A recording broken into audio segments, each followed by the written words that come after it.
What happened is I started studying hormones because nobody in science disagrees that men and women's hormones for well-being are completely different. And all of our health issues, women have so many health issues directly linked to low estrogen or not enough progesterone and too much testosterone. And men have all his health issues are all directly related to testosterone. Certainly they're related to other things, but key factor is we know in science that cortisol is a major inhibitor, weakening of the immune system, circulation, heart disease. All of these things can come down to living in a state of chronic stress. And when men are in chronic stress, they always have low testosterone. And when women are in chronic stress, they always have low estrogen. So it's not that, just giving estrogen or testosterone is a solution. It's the mindset. It's the quality of relationship with the environment around us. It stimulates the genes in men that will produce testosterone and stimulates the genes in women that will stimulate estrogen. Your work is profound. I think you've single-handedly saved, I don't know how many relationships by better communication, everything from communication to understanding the roles better to great sex to all kinds of stuff. So I'm curious if we could start off with the importance of the duality and the polarity between a male and a female, if that's okay, to get a better understanding as we kind of lay the groundwork. Well, today I consider myself a marriage activist. It's not getting enough playtime. And a lot of people in the younger generation really don't have role models of very successful relationships because something happened where we lost the polarity between men and women. Since you're asking about polarity, we have a male and a female side. Now, I have all kinds of feminine characteristics, okay? I'm very nurturing. I'm a great grandfather. I'm very much in touch with my emotions and my feelings, but I'm very much a man. And the way I know that is because biologically, if you have the Y chromosome and you're a man, you're born with a penis. See, it's controversial today to say that. Which I never thought that would be, but that is what it is. So let's just be clear that if you have the Y chromosome, women don't have the Y chromosome, and that's called the sex differentiating gene. And that gives men 23 genes that women don't have, whereas men have all of the genes that women have. So we all have a female side, but we have this male side. And even though the genes are that way, women do have a male side and a female side. So I look at that in terms of qualities. If you're feeling independent, that's the polarity, versus I'm feeling dependent. Okay, so I depend on food for happiness. I depend on you to get my message out there. Dependence is a part of our lives. For some people today, you can't say the word dependent. Okay, it's like, oh, you're dependent on your partner. You can be dependent on your partner, just not too dependent on your partner. So you have to have a blend of independence and dependence, and that's interdependence. So now, why some people might say, well, why do you say independence is masculine? That's just some colonial idea.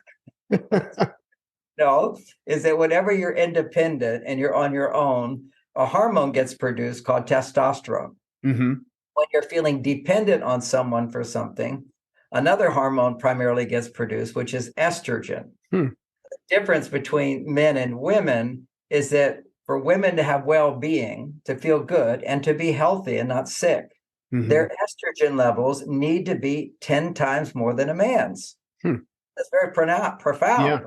So in relationship, if I want my wife to be happy with me, I need to communicate in a way that will stimulate estrogen in her, allow her to feel she can depend on me, which means she has to feel I can trust him, I accept him, appreciate him. I can get something that I need out of him. And this is just biology. Now, for women to have romantic feelings, they need to double their estrogen levels. So twice, already 10 times, now 20 times higher than a man's average estrogen level. Women have to ascend to that. Oh, wow. That's what romance is. That's why we have romantic, in the beginning of relationships, at least we have these routines, dating and nice dinners and music and wine and that's right. And so all those things are geared around, if you're successful as a man, providing for her to make her feel special.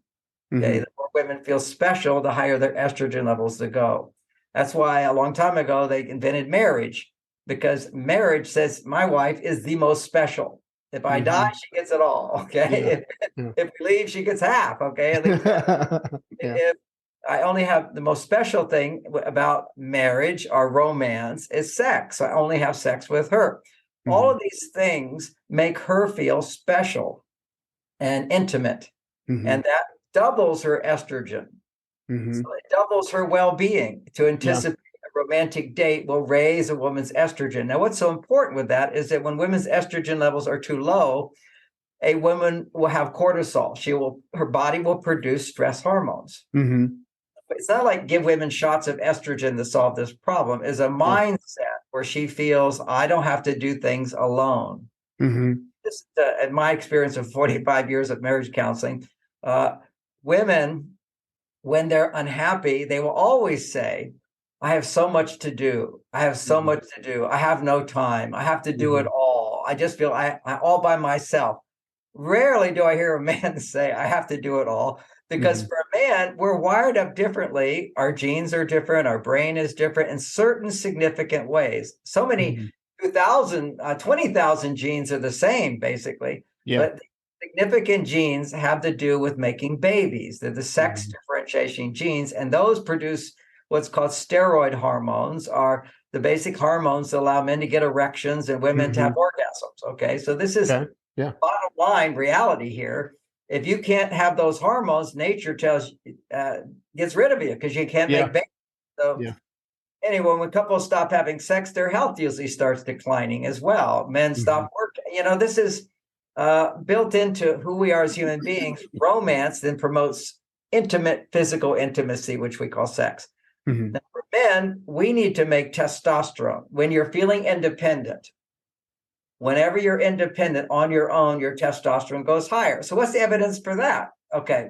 And what was the evidence for women estrogen going up when they can depend on someone? Well, the simple evidence is that 90% of people who visit therapists are women.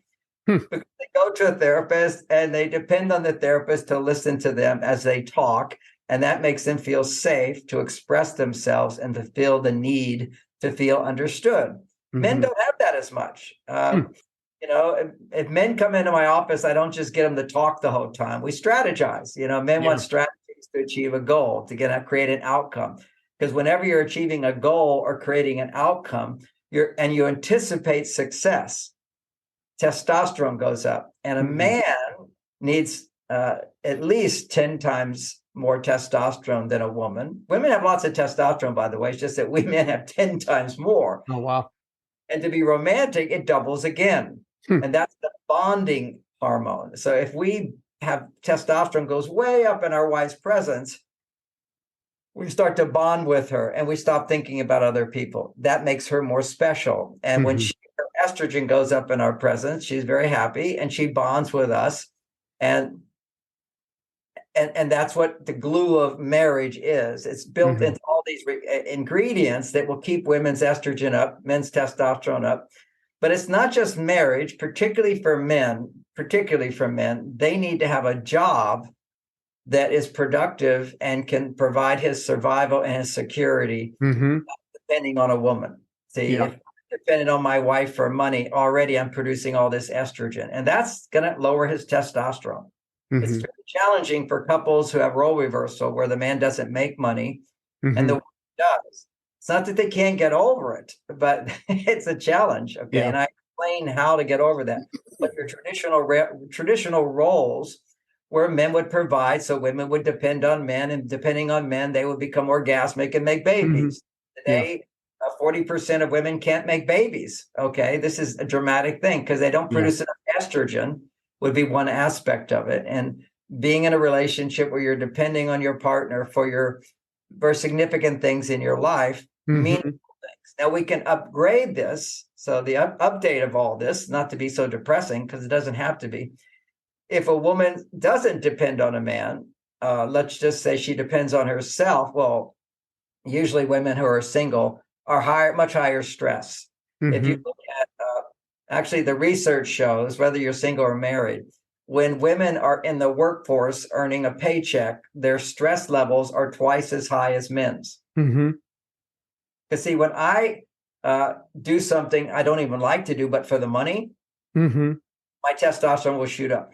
Yeah. See, when men make a sacrifice for a noble cause to support your wife, Yeah. boom, testosterone goes much higher. For women making a noble cause to support her husband and children, her testosterone will go up, but her estrogen won't. Wow. That's the dynamic here. And so in that situation, practically speaking, which is half the marriages today, how do we create that polarity for the attraction to be there? Polarity, higher estrogen in the woman, higher testosterone in the man. It's real biological. And this is so biological that we actually put it as pheromones. So I was going to answer one little question, which how do we know independence is this masculine quality? Well, it turns out that when they do these massive studies of millions of males, single males have the highest testosterone for their age group. Okay, so let's say I'm 70 years old. And if I was single, on average, I'd have the highest testosterone levels of any 70-year-old. If you're a 35-year-old and you're single, you're going to have the highest testosterone levels for your age category. Now, those are big averages. You have the relationship skills that I teach. Women can learn to communicate with a man, and a man can learn to communicate with a woman that makes his testosterone go up. So mine at 72 years old are 50% higher than my younger man when I was in my 30s. Wow. 50% higher now. And of course, if I'm thinking about having sex, it will go up way much higher. Okay. The anticipation of sex. As a matter of fact, the anticipation of work for me, because I know with 40, 50 years of practice, I'm going to be successful. That means fearless. When a man has no fear, his testosterone can go up 400 times. Yeah. Is it 400? No, four times. Okay. That would be 400% higher, but it's 4 times higher, which is huge. I mean, for me, when I sit down in front of you, my mood completely changes. I know, oh, I got something to say. It's going to help people's lives and give me people in the audience. There's no fear because I know what I'm doing. Anticipating total success. Boom, my testosterone shoots up even higher. So the idea there for men is when you have a goal and you anticipate success, now your testosterone will go higher.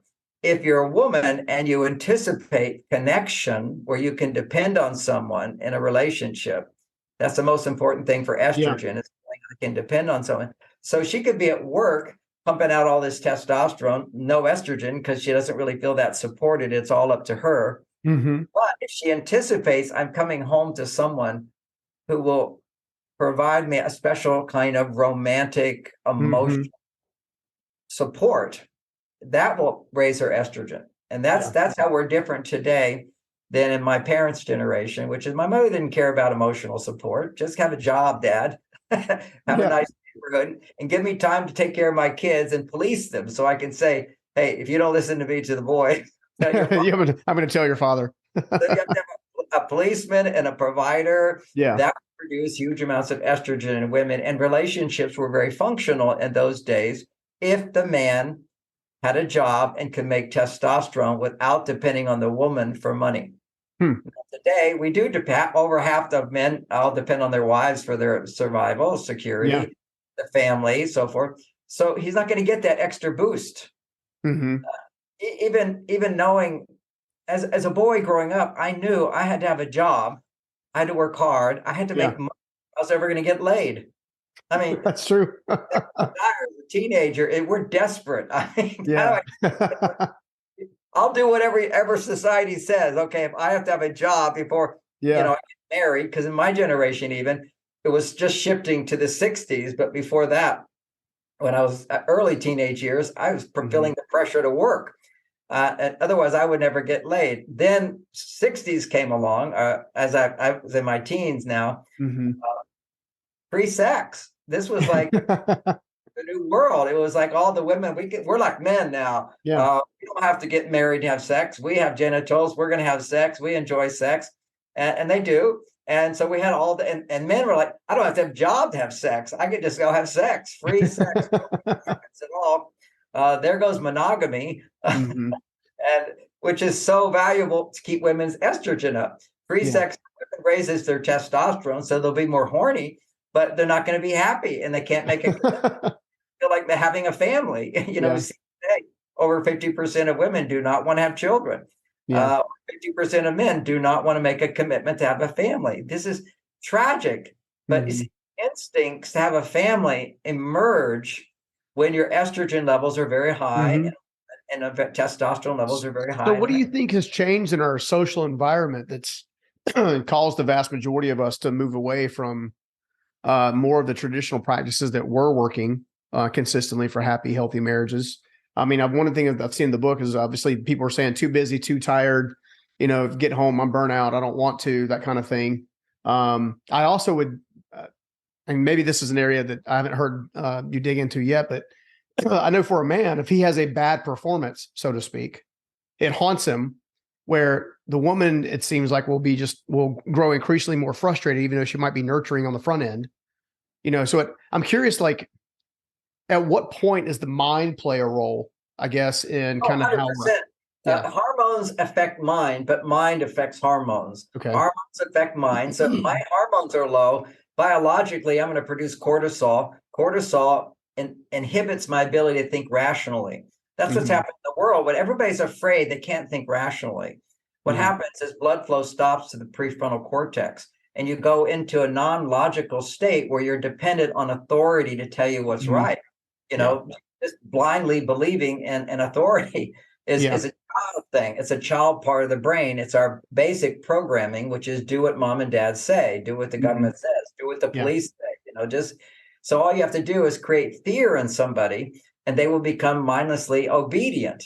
What's happened is when women are doing their jobs that are producing testosterone, if they don't have marriage to support them in producing the estrogen, where they feel I'm taken care of, I don't have to do it all alone, I have a partner in life, I've got backup here, and I have a new kind of emotional support, which we'll talk about, which my father didn't have to do, which is listening to women's feelings and women learning how to go deeper into their emotions and share them. While we say women are more emotional, they're not really good at sharing emotions. Okay. I'm a therapist. I sit in here, I'm paid lots of money to actually feel what they're feeling. For example, if somebody's angry, they're really afraid. And if somebody's afraid, they're also angry. You got to look at the depth of feeling. So women haven't been trained that way. They don't have to be trained that way to connect with another woman, which is why you'll see so many gay couples today. A woman can just say, I was stuck on the bridge today. And the other woman goes, yeah, I understand how you feel. But if a man's going to understand how it feels, he's not going to understand. I've been stuck on the bridge. I just put on a good song. I'm not going to audiobook. So I'm not going to instinctively relate to what a woman emotionally feels when she says, I was stuck on the bridge. But what happens is, if women can become emotionally intelligent, which is, I was stuck on the bridge, I was so frustrated because I was late and I wanted to get there on time, and I felt disappointed. This happens again and again. Ever since we moved here, I can't seem to get places on time. I'm afraid this is going to keep up and I might be judged for being late. I feel really bad, or I'm so embarrassed because I was late. You see, that's emotions. That's what I call emotional intelligence. Yeah. If you want to be able to communicate to a man, and he will penetrate you, he will experience your feeling, because we can relate to any emotion. It's just that what makes you feel the emotion we may not relate to, and we may not even agree with or validate. If a woman says to her husband, I feel like you don't love me anymore, how's it going to validate that statement? How can I say you're right? Yeah, you're wrong. Yeah. I've unfortunately been in those circumstances before, and there is no right thing to say. And at least, I'm going to tell you what to say. All right. He says, I feel like you don't love me. You can't say, you're right, I don't love you. But women are seeking, the word now is affirmation. Before was validation. I need to affirm that I'm with you here. I can understand where you're coming from. So I can say to her, I understand that must make you sad. See, now I can validate that you feel sad. I can't validate that you feel I don't love you. I can understand you're having a bad day, you feel ignored. But even when you feel ignored, I'm not ignoring you. And I in my world, I'm not ignoring you. I'm working all day to make money to support this family. I can ignore you. See, we'll see it through our eyes, but to actually connect with her so she doesn't feel like she's just being completely ignored.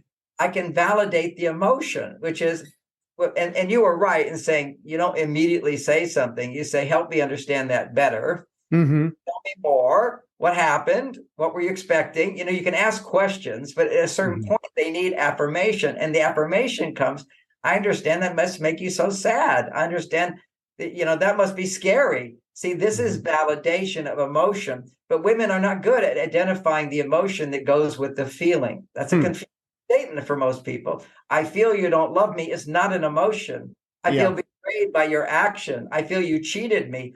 Okay, those are just thoughts that you feel.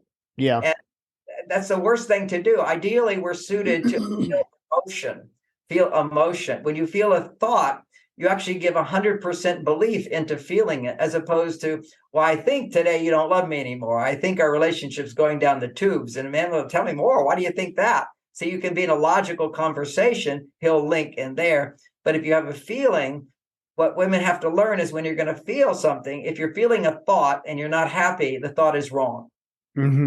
Except when you feel something and it's negative, your thinking is off.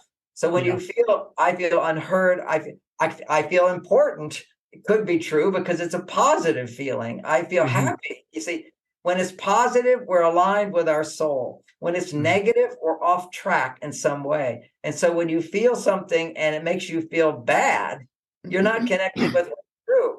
But what you are have the access to feel, which would be true, is when I feel bad, I actually feel afraid nobody's going to like me. Whatever it is, bring the emotion to it.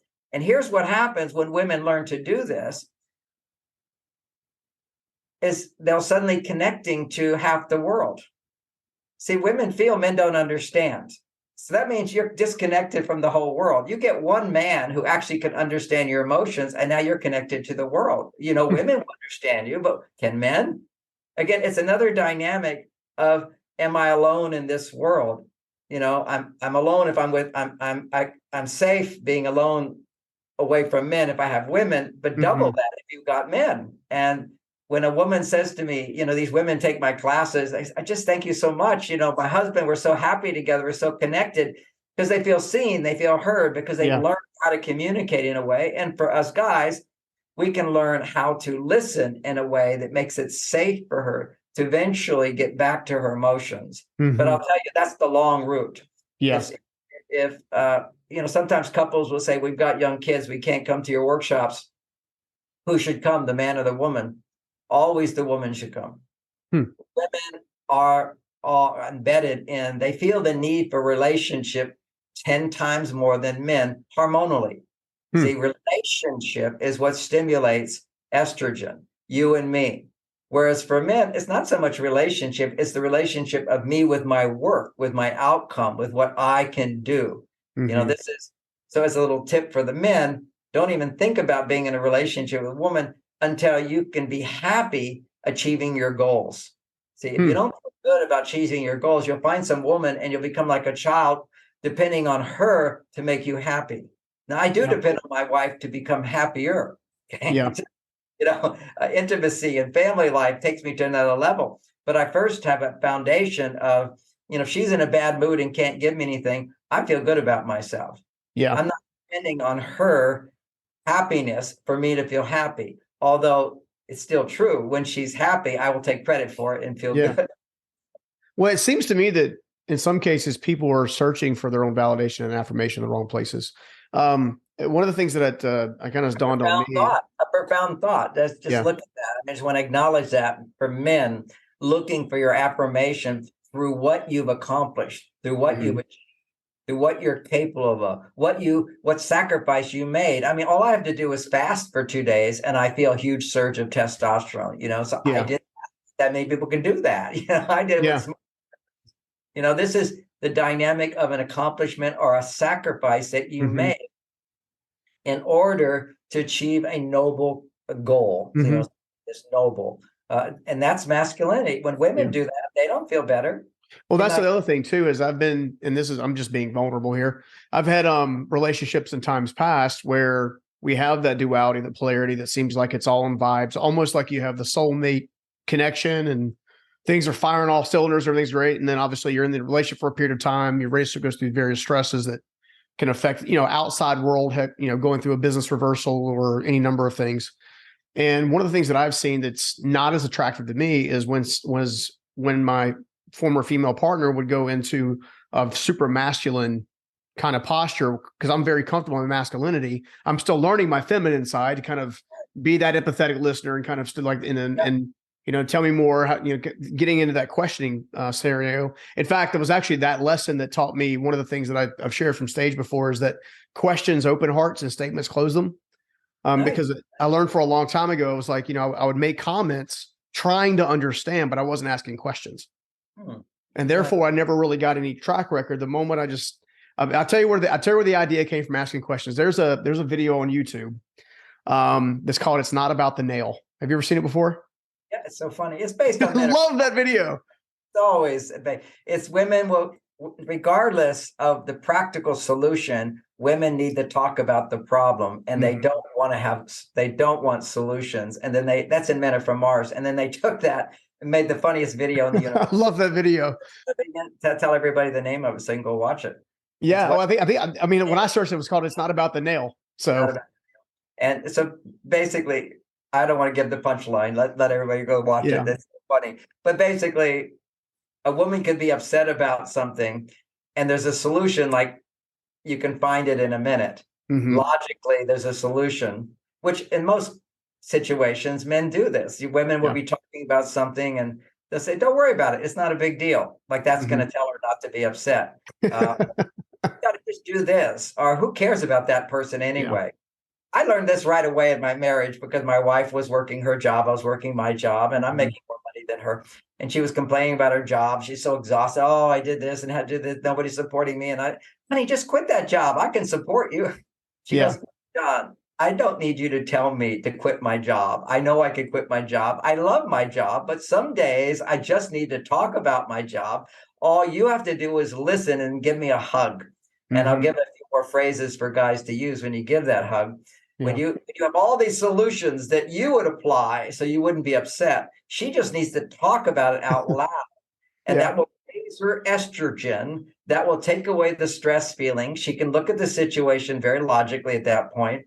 And then what you say to her is, this is a good phrase men can use again and again and again. It's just like a phrase saying, "I love you." It's, "Honey, you do so much for so many people. Let me give you a hug." You see that? That's just like there's no solution, just like they're and the great sex occurs. No, it's funny. I was just thinking too, one of the things that I discovered by accident that worked was, as a man, I was not great at listening because I'm used to fixing and solving problems all day long. It's what I do. So I literally got to the place where I would say, yeah, exactly. So I got to the place where I would say, okay, is this one of those times you want me to listen and nurture, like be present with you, or is this one of those times you are open for advice? That's nice. Absolutely. Yeah. Absolutely. Another phrase we would use is a Mars talk or a Venus talk. A Mars talk, one of my brothers said it was the favorite part of my book because his wife was very emotional. And he said for them to learn, are we doing a Venus talk? Are we doing a Mars talk? And in Venus talk, I'm just going to listen and validate and seek to understand, not try to solve anything. And then if we want to do a Mars talk, we're going to leave feelings out of it. Okay. You can't talk about feelings that get hurt, because see, if somebody shares a feeling and then you basically, you don't need to feel that. Boom. That person just felt attacked. Okay. Yeah. You don't need to feel that way, particularly if you're a woman. Now, I have a men's group, and in my men's group, I rarely get upset about anything, but one of the guys was listening too much to the authorities, and I was just upset with him. Yeah.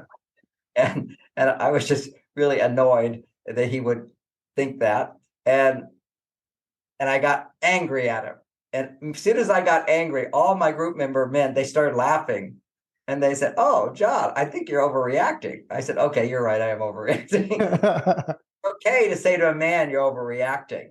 Because we know we are logically, anytime you're, my belief system, anytime you're upset, you're overreacting. Yeah. Yeah, dude, you're right. Yeah, you're right. No worries. Yeah. We're the samurai warrior, I mean, this is grounded in masculinity. And, there's all these pansy university professors who say, "Oh, poor men, they're expected to be so tough and they're expected to have no emotions. That's right, men.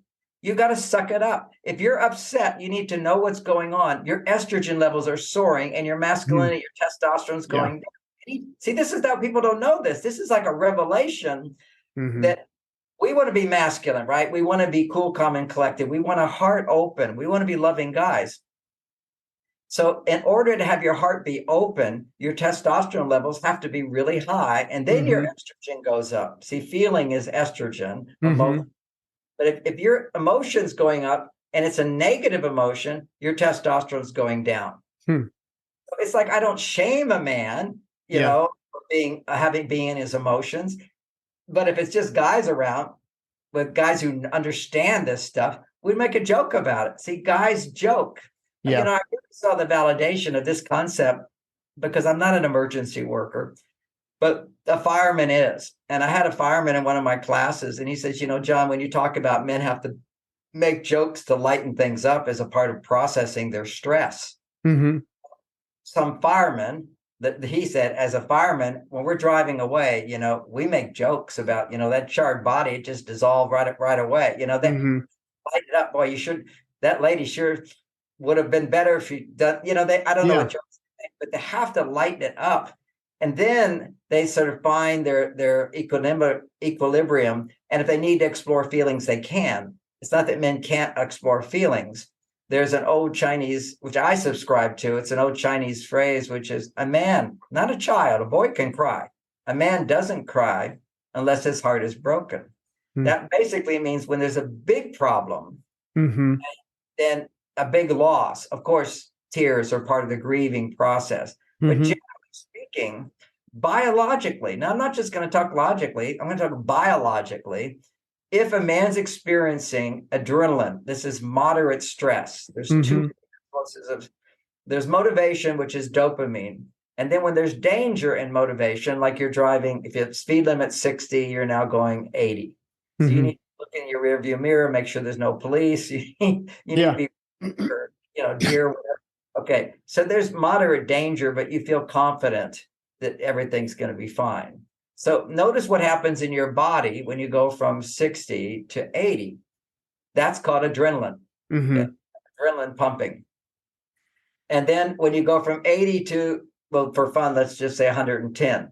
And you're not 110. You're, like that. Okay. I like my sports cars. It's good. Well, you know, I have one. For me, it was 150, but I couldn't do corners on 150. But just to do that was that's producing cortisol. Okay, so there's different wiring in our body. When a man experiences adrenaline, different from a woman. When a man experiences adrenaline, that's moderate stress, different levels. His emotions turn off. Actually become cool, calm, and collected. That's why these people who climb mountains and whatever, they're addicted to freedom from negative emotions. I mean, they're just using endorphins in their brain, and they're basically, and because they're so confident, you have to have huge amounts of confidence. They're just producing dopamine. But then when there's danger and they're still confident, then there's going to be adrenaline. And when the adrenaline kicks in, he's free from negative emotions. You become free from fear. You basically detach. You can measure adrenaline in a man's body. Blood flow stops to the emotional part of the brain. Stops. Now, woman, adrenaline, moderate stress, right? Adrenaline, that they live in a sea of moderate stress. Okay. Adrenaline amplifies the flow of blood flow to the emotional part of the brain by 8 times. 8 times more emotion in a woman. That would be 8 times more anger, or if she's more inclined to feel disappointed and sad, like a victim, or fear, or it could be feeling bad. And then those emotions give rise to judgmentalness and feeling overwhelmed and a whole bunch of things from there. But that negative emotion, the blood flow going to her emotional part of the brain goes up when she's having moderate stress. For men, it goes down. That's why when women are upset, we will always think they're overreacting. Because for us in that same situation, we would have less emotion. See? And so a woman could actually get emotional with us, which then produces a bit of adrenaline in us, and then we detach. Okay, it's true. Disconnecting with thinking what she's saying here, you know, That's the first stage. Then what happens for men? If you're in adrenaline state and now you're feeling, I'm not confident, okay, you lose your confidence, then adrenaline turns into cortisol. And when cortisol happens, there's a process of now his estrogen levels will continue to rise and his testosterone will start going down. Wow. And then we become emotional when we think problems are big. Women become emotional when they think problems are little. But we think they're saying problems are big.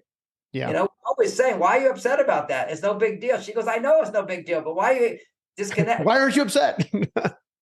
So we can't, unless we have a higher intelligence that realizes she's reacting with emotional upset. And we think she's saying it's a big thing when actually it's a little thing that's upsetting her. When it becomes a big thing, when a woman is in the cortisol state, when women are in cortisol, their testosterone levels are rising, and their emotions are going down, down, down. So this is when the woman is saying, I want to leave my husband. And well, how does that feel? I feel nothing. And the guy thinks when she says, I'm ready to leave, he thinks, oh, we just need to work out the problem. No, she's in the chronic cortisol state where she no longer has any emotions or feelings about you. He stops caring. Okay. Whereas a man, when he's in that cortisol state, his emotions start to get the better of him. For her in the cortisol state, her testosterone gets the better of her. And testosterone as a virtue is detachment.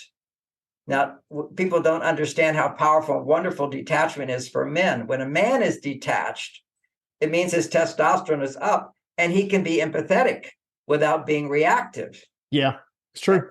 Detachment doesn't mean disinterest, okay? It doesn't mean or uncaring. Detachment just means I'm not reacting defensively to what you're saying. I can actually be present, which we're trying to do is let me put my emotions to the side, my reactivity. Like, what does that mean to me? You know, if she's saying you forgot to leave the toilet seat up, you know, well, that's about me. So I have to be able to not react as if it's about me, but my reaction needs to be empathy, which is about her.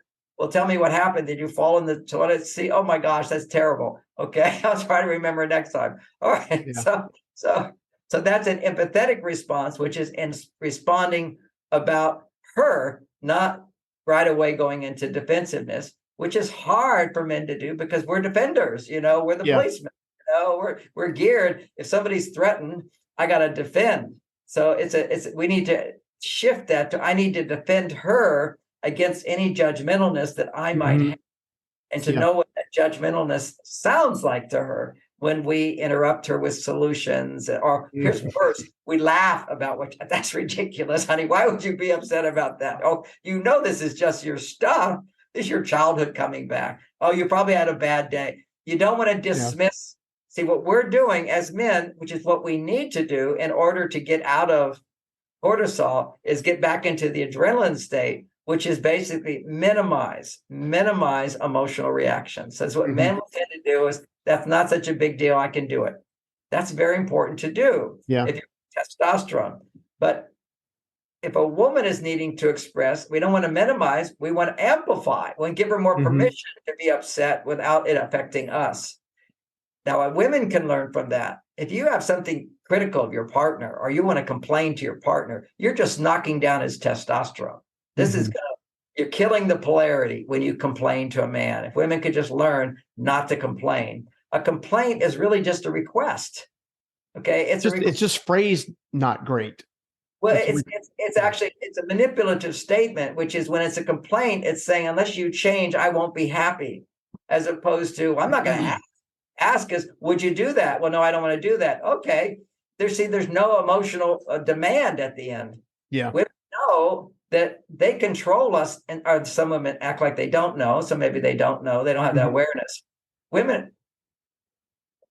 One of my friends teaches seminars, so I'll give him credit for it. Warren Farrell. He'd be a wonderful person to interview as well. He wrote with me The Boy Crisis, but he's written a book called Why Men Are the Way They Are. Great in-depth exploration of men. And in his workshops, he asks the audiences, he says, now who who feels like they criticize too much? And when all the women will raise their hands, okay? And many of the men don't, because they don't, okay? And Yeah. us, we don't want to be criticized, so we don't criticize. And how many people feel like they complain too much, and the women will all raise their hands? And how many people feel like they're too controlling, and the women don't raise their hand? But every man will say, what are my three complaints? She's critical, she complains, and she's too controlling. So he has to help women understand why a man experiences feeling controlled by a woman. It's because our testosterone, our well-being will go up if she's happy. And if she's unhappy, our testosterone will go down. So if she phrases her request, I'm really unhappy and I'll be even more unhappy if you don't change, what is he going to feel? He's going to feel like he has to, quote unquote, change or concede. Yeah, right. Yeah. And that's called feeling controlled. So when women use criticism or complaints from a place of, you're not making me happy, and if you do this, then you'll make me happy. Otherwise, I won't be happy. You're just controlling this man, and no woman wants to feel controlled by her husband. No man wants to feel controlled by his wife. So if women understand that more, they can realize these emotion-packed complaints are unproductive, but a request is productive. So here's an example of my wife being upset with me for not turning on the light for 10 years, turning off the light in the living room. I'll go through, turn it off sometimes, but lots of times it'd be left on. All she knows is the times I leave it on, right? And so she's walking through, the light's on again. John hasn't turned on. I'll have to turn off the light. And in the beginning, she would ask, and then I would do my best, but sometimes forget, right? There's the little things that actually build into the big stuff in marriages. So this is an example of what she did to solve it.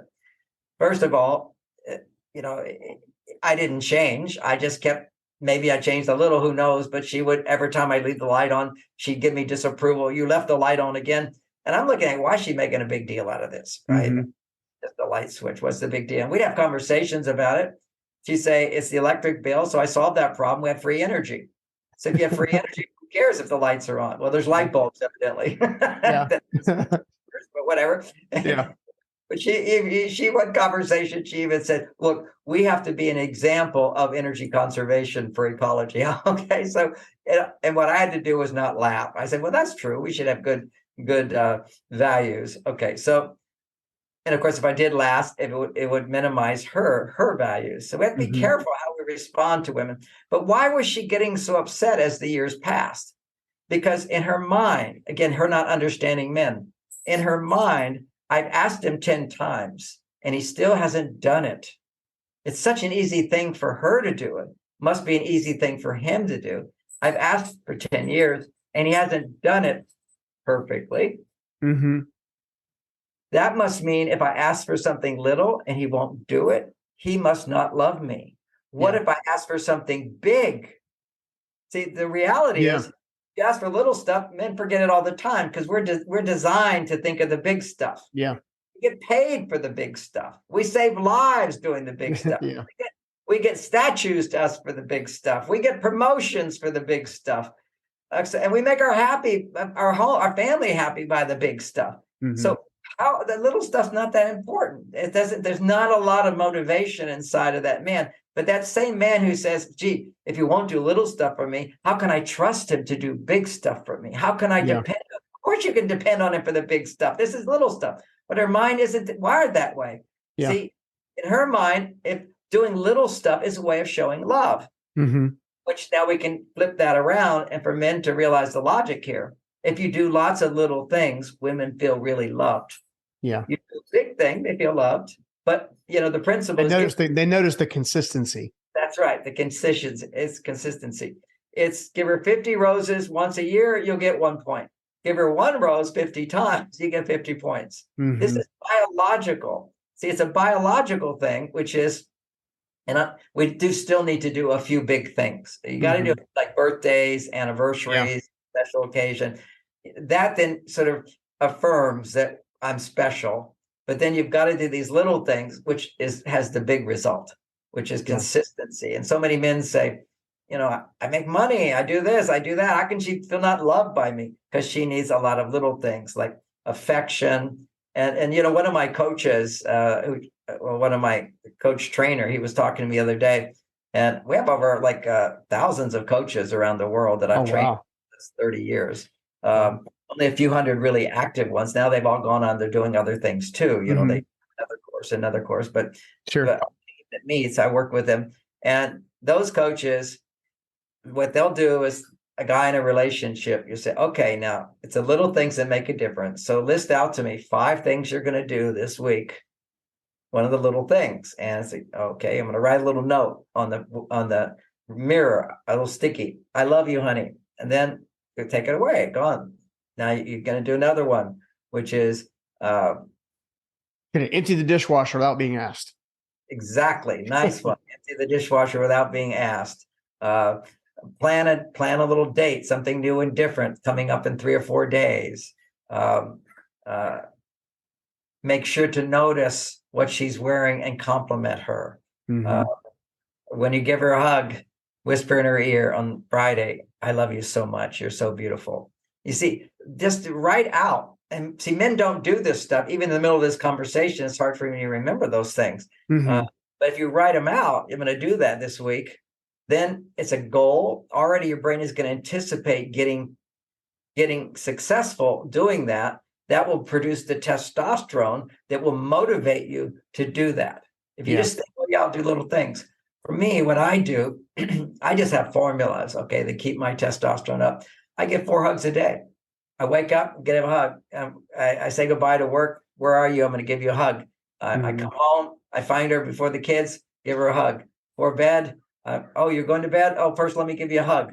See, those hugs is and the hugs are 8 seconds, and I don't rub my penis at her. That's called bumping and grinding, actually. Right. So those are the little things. I always, when I go into the room, I stroke her hair. She said, I need to feel seen and heard. What would make you feel seen and heard? She said, well, if you came in, when you come into the kitchen, just come over by me and stroke my hair. Just a little, like petting a cat. Oh, just a little pet. And she likes that. Find out little things that your partner would like and acknowledge them. And 80% of women will tell you. 20% of women don't know what they would like. You have to just realize, it might even be a higher number now. It's not, you don't have to do that, because see, they're more on their male side. If my wife comes into the den, I don't need her to come over and touch me or whatever. I prefer. But like in high school, one of the things you would do is you go to her best friend and be like, hey, what is so-and-so like? Yeah. So maybe that's I'm just trying to think of strategies to kind of do that. With a couple minutes we got left, one of the things I wanted to kind of maybe ask about is, like, you've done a lot of work with Mars and Venus, and a lot of great books and resources, everything from obviously communication to sex and everything. What was missing from your from the marketplace, if you will, of why you went ahead and did Beyond Mars from Venus? Oh, okay. Can I finish the last point? It was very important. Absolutely. How to ask. So the light switch thing. One day, many years ago, she came into the kitchen. I was making a sandwich. I still remember it because it was so like a revelation. And she smiled like something really good had happened. She said, John, I've noticed you've been turning out the light more often. I just want to remind you how good it makes me feel. Then she just said, it's no big deal, but sometimes you still forget, and walked out of the room. It's the feather touch. That's what I remember. I still remember. It's like the little, don't make a big deal out of things. So when you're ever complaining to a man, always preface it is, now it's not such a big deal, or don't worry about it, but sometimes you forget. What I really want to remind you is how much I love this, or would you do this for me? It's not a big deal. Would you help me with this? It would be so nice. See, and then you get to pull the big Superman S out of your chest. That's right. Just let him feel successful, and he'll do more for you. So this is, and I have to say, some audiences that didn't come to hear me speak, but I just happened to be at a conference where other people are speakers. When I say those examples, some women will go, or I have to treat him like a baby. What are you talking about? Treat him like a man who deserves a lot of love. It's just what, if we're talking about babies, let's look at what men have to do. We have to listen to you. We have to validate you. We have to give you hugs. We have to reassure you. We have to take you on dates. We have to plan. We're the ones who are treating you. That's okay. Because ironically, when a man nurtures, he feels more like a man. But when a woman nurtures a man, she feels like a mother. That's her nurturing hormone. So when she's nurturing you, helping you, you have to be careful not to let a woman help you too much, because she's going to get into this mother mold where she's now going to try to change you all the time. And many women have said to me, I can't be turned on. I feel like I'm his mother. I do everything for him. So you got to be careful of getting too much from a woman. You have to always balance it by giving more of the things that are meaningful to her. Yeah. Yeah. No, man. Just wanted to finish that when you had a question for me about. Yeah, no, I was just saying, you've done so much amazing work with Mars and Venus. What was the catalyst to coming up with Beyond Mars and Venus? Like, what was missing from the conversation, or what did you feel like that was still missing? Well, what came into that book? First of all, there's another book over here I wrote in 2008, and that was called Why Mars and Venus Collide. And when women were becoming really more like men, and men were becoming more like women, meaning more sensitive. Yeah, reverse polarity. Was that? Reverse polarity.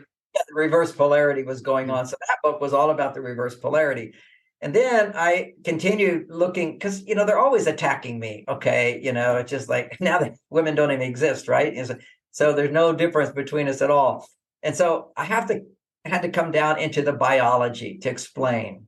Yeah. I actually wrote a book on the brain differences, but there's so many similarities in the brain that people actually wrote books against me saying there are not that many differences in the brain. All it takes is 2 or 3 differences in your brain. You're going to be completely different. All right. Well, all it takes is 2 or 3 differences and we're monkeys. So I totally understand that. Exactly. So anyway, what happened is I started studying hormones, because nobody in science disagrees that men and women's hormones for well-being are completely different. And all of our health issues, women have so many health issues directly linked to low estrogen or not enough progesterone and too much testosterone. And men have all his health issues are all directly related to testosterone. Certainly they're related to other things, but the key factor is we know in science that cortisol is a major inhibitor, weakening of the immune system, circulation, heart disease. All these things can come down to living in a state of chronic stress.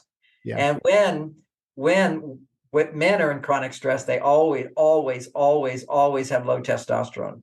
And when women are in chronic stress, they always have low estrogen. So it's not that, just giving estrogen or testosterone is a solution. It's the mindset. It's the quality of relationship with the environment around us, that stimulates the genes in men that will produce testosterone and stimulates the genes in women that will stimulate estrogen. And so this is called epigenetics. Women have these genes, but if I don't have stimulation for testosterone, it doesn't go up.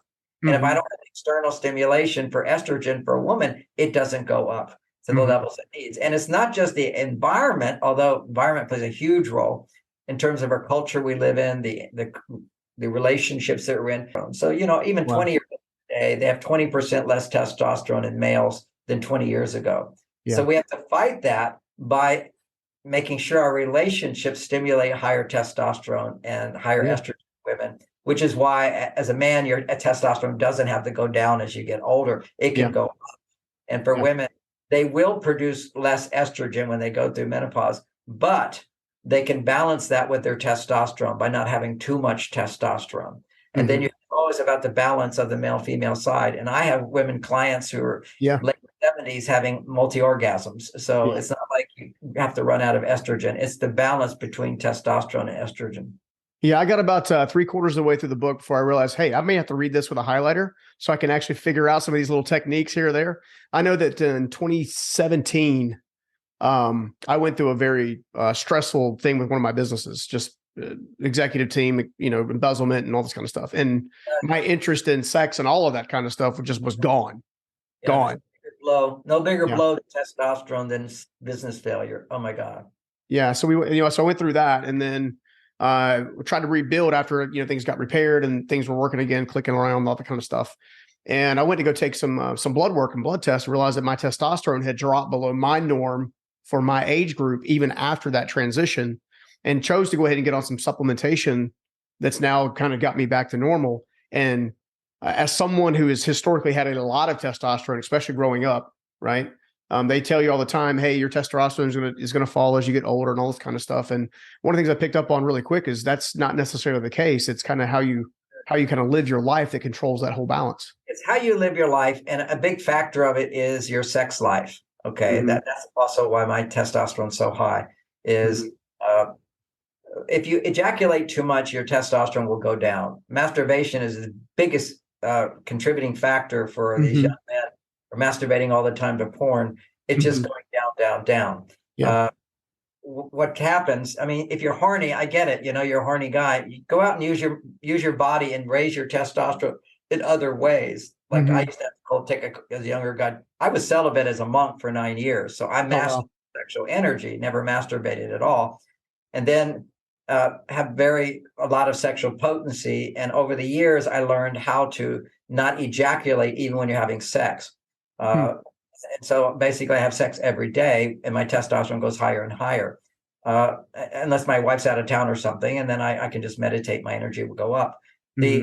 But the big thing that young people need to know for men is when you masturbate, your testosterone levels will come back to your baseline, but your baseline will go down, down, down. The internet, the biggest thing on the internet is porn. Okay, it's the biggest money maker is porn. And well, it is, but it also does a lot of damage to a man's brain. I've personally stayed away from it just because of the damage it does. Okay, the damage it does to your brain, and then also the effect reflects on your testosterone levels. That's the same damage that you would get from cocaine. High stimulation desensitizes your dopamine receptor sites, so that now to feel aroused, you need higher levels of stimulation. Now, a woman can never produce that high level of stimulation than a fake woman. Fantasy, not lack of reality, doesn't knock your testosterone down; it knocks it up. A real woman, you're feeling all this love for her, and you're connected energetically. Well, there's another chemical that's thrown into the mix if it's monogamous, right? That's right. That's prolactin. If you're in a monogamous relationship, prolactin gets produced, which starts upregulating your dopamine receptor sites. So you don't need, matter of fact, I can't even be turned on to another woman. Okay. I was doing a search for red light therapy, and it's yesterday, and it ended up, it's a red light thing called red something, but it ended up on a red light website. All right. So these people were all having sex and everything. And I looked at it, had no reaction at all. Just turned out, it's kind of like, because big X click. I see a little cleavage on my wife, bang, because I bonded with her. That's over time bonding by being monogamous in a relationship. And just for people to know, if you don't practice, and you can learn how to be multi-orgasmic as a man without ejaculating, then you can have sex for an hour or something. It's fantastic intercourse. It's fantastic. And it's not that pump the whole time. You're changing positions, and the main thing I teach men is how to bring the energy up by expressing love, by expressing it. See, most people don't talk in sex that much. But actually, if you talk, the energy goes up instead of just being in your genitals. Ejaculation is just tension building down south because all this energy is activated, but it's not going through the acupuncture channels to the rest of your body. So the idea is when you're starting to get close to ejaculation, what you do is make sure you're talking, okay? And the woman has to be wanting to hear what you say. So here's a game we play, which is she says, "Do you love me?" And I love you so much. Tell me how much you love me. And I love you like the moon and the stars. And tell me what you do for me because you love me so much. I work so hard. See, it's a fun conversation, which is completely polarized. And almost playful. And very playful, very playful. Next life, I'll be with you. Always, I'll be with you forever. Because actually, eternal feelings, we get so connected to the soul. Our love is eternal. So you love me. I'll always love you. You're the one for me. I'm so lucky to be with you. See, all of these statements is bringing the energy to the heart and up to the throat center and coming out. You have to be able to send the energy up. Most people aren't aware of how to make energy flow through their bodies, but all you have to do is just feel your love and even change your mind. You're not having sex to ejaculate. You're having sex to feel more. And what are you feeling more? Well, you're feeling pleasure, so that allows you to feel more. Now use that ability to feel your love and then communicate your love. So it's no longer just this genital thing, but it's this heartfelt thing and this mind thing. And you have to discuss this in advance because you can't just be in the middle and break out. Hey. Well, The thing is that when a man says these things, unless it lands with Mm-hmm. an open vagina, so to speak, you can put your penis, but you got to have an open vagina. What opens the heart is for her to reveal vulnerability, which is, do you love me? Every woman, when she's naked, is insecure. It's just, Mm-hmm.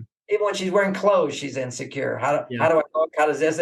So at that time of insecurity, express the vulnerability, which is, do you love me? Do you think I'm beautiful? Will you always be with me? Am I the number one? Am I the Mm-hmm. only one for you? Absolutely, honey, you're the only one. Will you always be there for me? Now, we don't know logically if we're always going to be there. You can't know the future. A lot of guys say, well, I don't really know.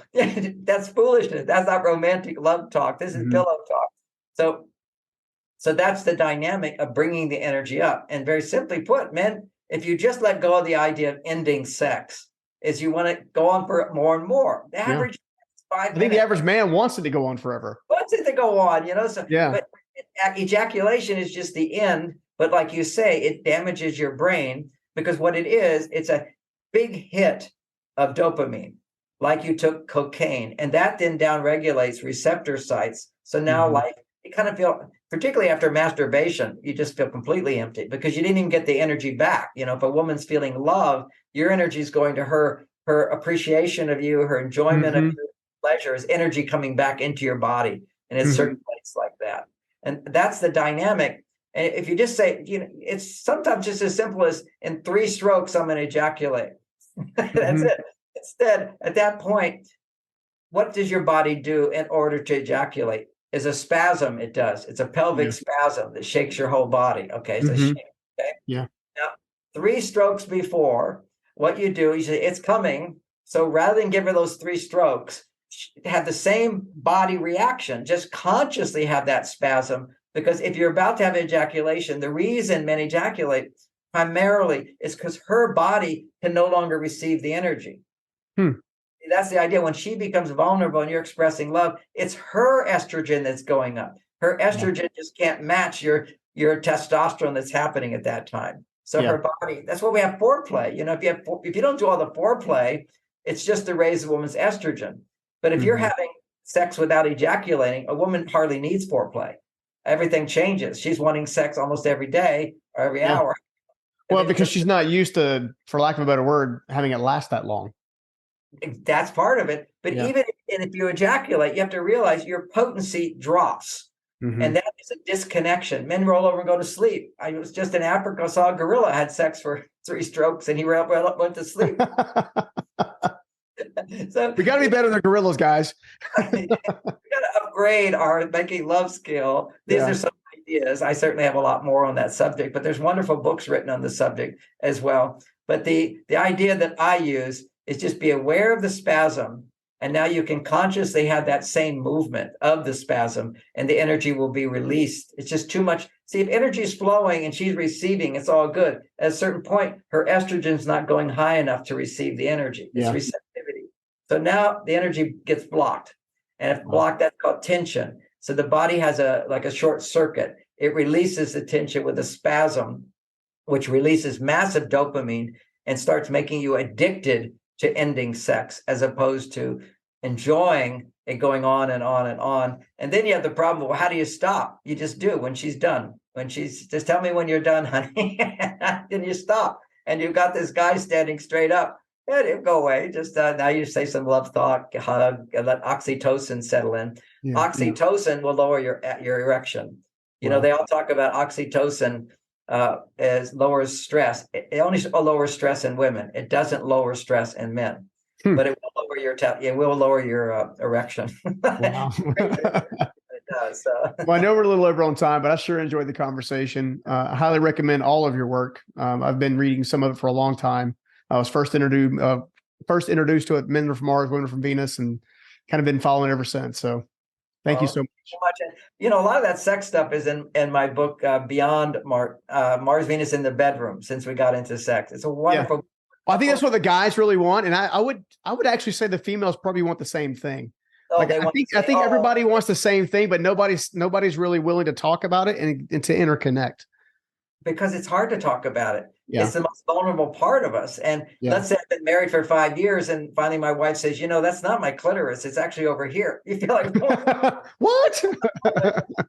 But the the book is something which you read together. It's very easy to read, very short, but it inspires a little conversation, or even, ooh, that sounds good. Oh, I see that. You know, it kind of like validate. And it's easier to start talking about it, but it's very important for women to be able to communicate where their spots are, what feels really good, be able to keep them there. You know, their body's very different from ours. We've got one spot. That's it. Which is a little unfair, but hey, we'll make it work if we know what we're doing. So that's good. Where can everybody find out more about your work and kind of where to pick up the book and even some of the mini courses you have? Well, all my course books are at MarsVenus. At MarsVenus.com, it will send you to Amazon. They carry all my books. But I do have courses at MarsVenus.com. 2 courses for women only. One's called Understanding Men. Another one's called How to Get Your Me Time, We Time, and You Time. Balancing the different hormones in your body through different shifts of your behavior. And then I have another one called Secrets of Great Sex, which men and women will tend to be drawn to. Awesome. John, thank you again so much, man. Your work is amazing. And yes, we all need more information and more ways to connect with our spouses for sure. Very nice. Thank you so much, Stephen. Real pleasure. All right, John, take care. See ya. I hope you liked that video. And if you did, make sure you check out this next video right here.